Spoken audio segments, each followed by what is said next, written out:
জাতীয় নির্বাচন নিয়ে প্রধান উপদেষ্টার বক্তব্যের পুনরাবৃত্তি করলেন তার প্রেস সচিব শফিকুল আলম।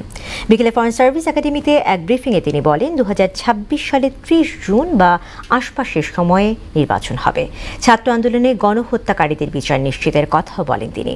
ব্রিফিংয়ে প্রেস উইংয়ের পক্ষ থেকে জানানো হয় D8 সম্মেলনে যোগ দিতে রাতেই মিশরের উদ্দেশ্যে ঢাকা ছাড়বেন ডক্টর মোহাম্মদ ইউনূস। আরও জানাচ্ছেন মিসবাহ রহমান।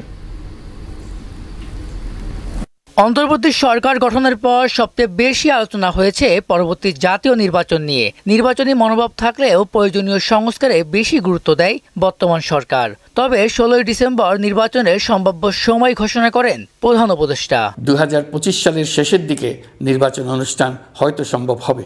ফরেন সার্ভিস একাডেমিতে এক ব্রিফিংয়ে একই কথা বললেন ডক্টর ইউনূসের প্রেস সচিব শফিকুল আলম। তিনি জানান 2026 সালে জুনের মধ্যে নির্বাচন হবে, সম্ভব হলে আগামী বছরের ডিসেম্বরেও করা যেতে পারে। আমার তো মনে হয় যে রোডম্যাপ খুব স্পষ্ট রোডম্যাপ দেওয়া হয়েছে। এক্সপেক্ট করতে পারেন যে ইলেকশন হচ্ছে 2026-এর জুনের 30 তারিখের মধ্যে। শেখ হাসিনা অর্থনীতিকে যে জায়গায় রেখে গিয়েছে তা খুব একটা ভালো অবস্থায় ছিল না উল্লেখ করে প্রেস সচিব বলেন, বিগত সরকারের দেয়া বাজেট পর্যালোচনা হচ্ছে। জুলাই আন্দোলনে হত্যার নির্দেশদাতারা ছাড় পাবে না বলেও জানান তিনি। যারা এগুলাই জড়িত ছিলেন, পলিটিক্যাল পার্টি লিডার হোক, সেক্ষেত্রে সিকিউরিটি ফোর্সের লোক হোক, যে হোক, তাদের বিচার হবে।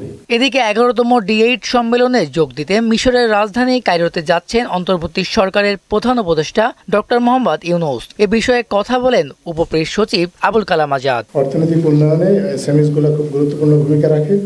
বাংলাদেশের ক্ষেত্রেও তাই এসএমইস গুলোকে আরো কিভাবে কাজে লাগানো যায়, আমাদের অর্থনীতিতে গতিশীলতা আনতে সে বিষয়ে সম্মেলনে আলোচনা হবে।